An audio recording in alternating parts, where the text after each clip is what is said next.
तो defence manufacturing जो कि हमारी सरकार आने से पहले होती नहीं थी, जिसकी वजह से हम सिर्फ हथियार खरीदते थे और अपने आप बनाने की हमारे अंदर सामर्थ्य तो थी पर सरकारों में इच्छा शक्ति नहीं थी।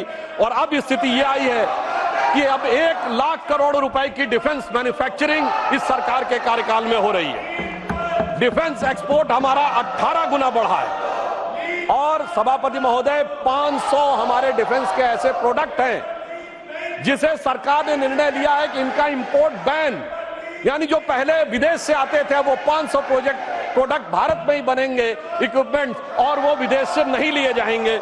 और इतना ही नहीं, उत्तर प्रदेश और तमिलनाडु में 2 डिफेंस कॉरिडोर बनाए गए जिसका उल्लेख राष्ट्रपति महोदया ने किया है, जिसमें ब्रह्मोस मिसाइल बनने का उल्लेख भी उन्होंने किया है, जो भारत की पहली इंटरमीडिएट रेंज बैलिस्टिक मिसाइल है और जिसे हमने एक्सपोर्ट करने की शुरुआत की और फिलीपींस पहला देश बना जिसने एक्सपोर्ट का ऑर्डर लिया है।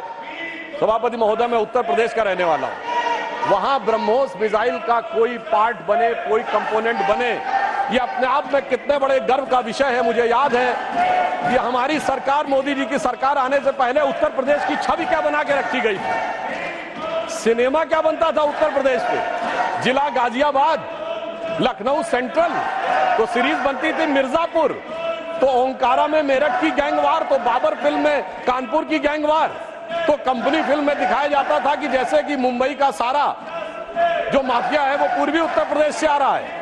आप सोचिए, उस समय अवैध हथियारों के बनने के समाचार आते थे और अब intermediate range ballistic missile Uttar Pradesh में डिफेंस कॉरिडोर में बनने जा रही है। कितना बड़ा नजारा बदलने के बाद भी जिनकी नजरें ही ना हो उनको नजारा कैसे नजर आ सकता है, यह समझा जा सकता है।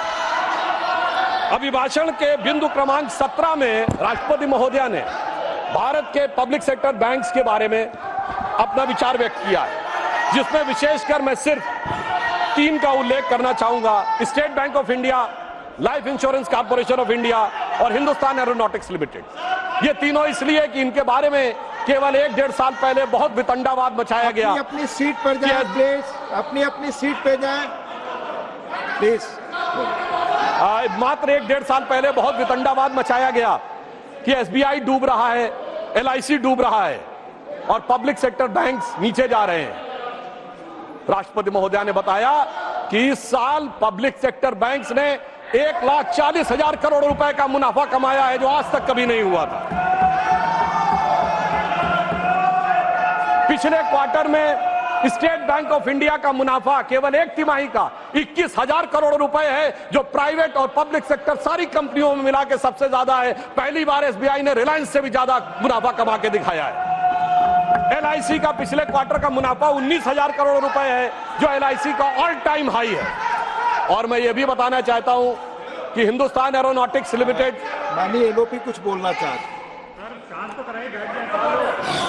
Please sir, point of order raise करने के लिए भी हम सरकार से इतना पूछना पड़ता है, तो ये बहुत ही अनडेमोक्रेटिक सिस्टम है। मैं आपसे विनती करता हूं, Priyanka Chaturvedi point of order raise की, अब आपने आदेश दिया कि सब लोग बैठे, हम बैठ गए, फिर in spite of that if they are not honouring, सब बैठे भी नहीं तो सिर्फ अपना भाषण चलाते ही रहे। कौन सुनने वाला है आपका भाषण? हम तो नहीं सुन रहे। माननीय प्लीज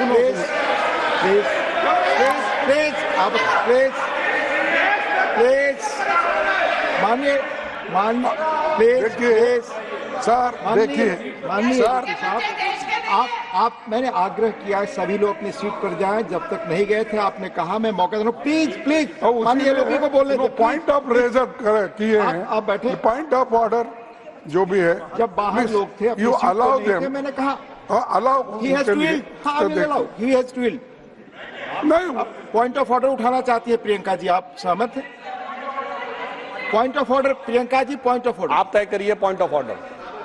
हाँ प्रियंका जी।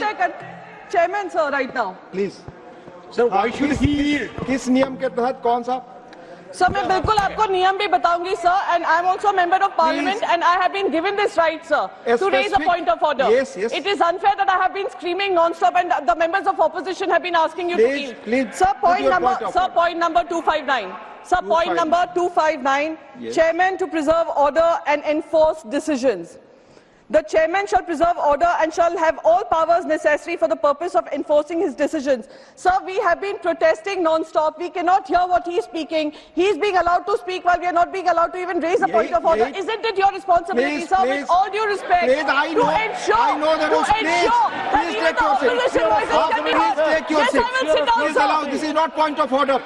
This is not point of order. Please. आप बोले